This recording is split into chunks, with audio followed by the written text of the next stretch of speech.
নমস্কার, রিনাস কিচেন থেকে স্বাগত। খুবই কম সময় একদম মিনিমাম উপকরণ দিয়ে তৈরি করব আজকে আমাদের রেসিপি কাশ্মীরি আলুর দম। প্রথমে আমি প্রায় 600-700 গ্রাম মতো আলু নিলাম। সেগুলোকে আমি খোসা ছাড়িয়ে দিয়ে কাঁটা চামচ দিয়ে ফুটো ফুটো করে নিলাম আলুগুলোর গায়ে, যাতে ভালো করে নুন ঢুকে যায়। এবার আমি টক দই দিলাম প্রায় 200 গ্রাম মতো, আর মৌরি 1 চামচ মতো মৌরির গুঁড়ো দিলাম, আর 1 চামচ দিলাম আদার গুঁড়ো, আর 1 চামচ দিলাম কাশ্মীরি লঙ্কার গুঁড়ো। এবার আমি ভালো করে ফেটিয়ে নেব।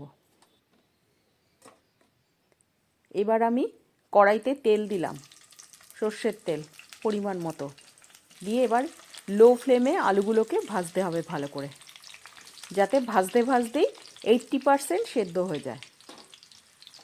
স্যালো ফ্রাই করব, কেউ ইচ্ছা করলে ডিপ ফ্রাইও করতে পারেন। একটু ঢাকা দিয়ে ভাজলে আলুগুলো সেদ্ধ হয়ে যাবে।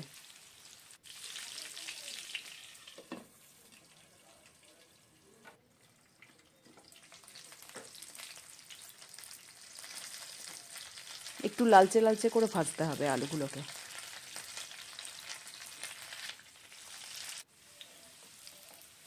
এবার আমার আলুগুলো ভাজা হয়ে গেছে, আমি একটা হাতা দিয়ে তুলে নিলাম, ঝাঁঝরি দিয়ে।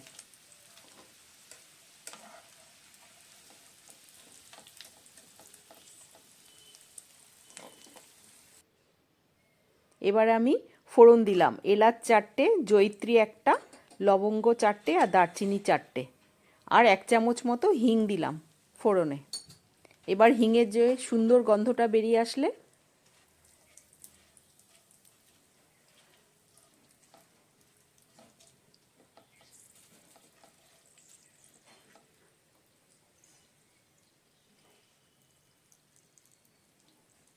এবার আমি কাশ্মীরি লঙ্কা দিলাম 1/2 চামচ, লবণ দিলাম 1/2 চামচ,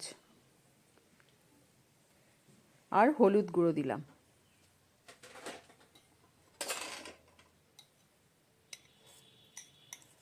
এবার আমি টক দই, মৌরি আর আদার গুঁড়ো দিয়ে যে মিশ্রণটা করে রেখেছিলাম আর কাশ্মীরি লঙ্কা দিয়ে সেটা দিয়ে দিলাম।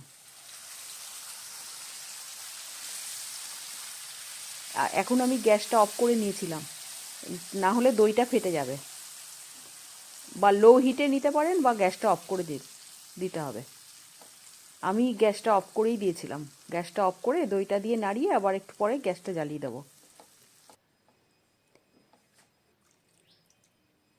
এবার আমি বাটি ধুয়ে জলটা দিয়ে দিলাম।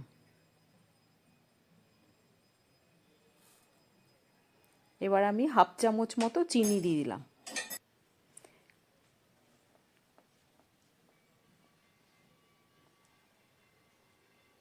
এবার গ্যাসটা আমি জ্বালিয়ে দিই, লো ফ্লেমে মশলাটা কষবো আমি।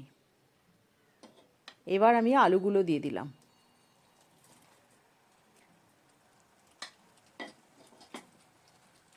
যদি আমার রেসিপিটা তোমাদের ভালো লাগে তাহলে আমার চ্যানেলটাকে সাবস্ক্রাইব করো, লাইক করো, কমেন্ট করো, আর বেল বাটনটা ক্লিক করে দিও।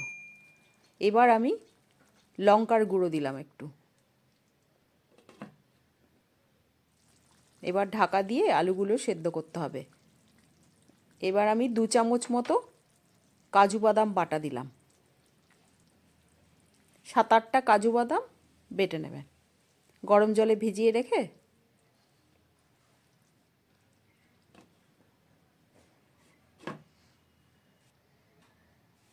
আমার রান্নাটা কমপ্লিট।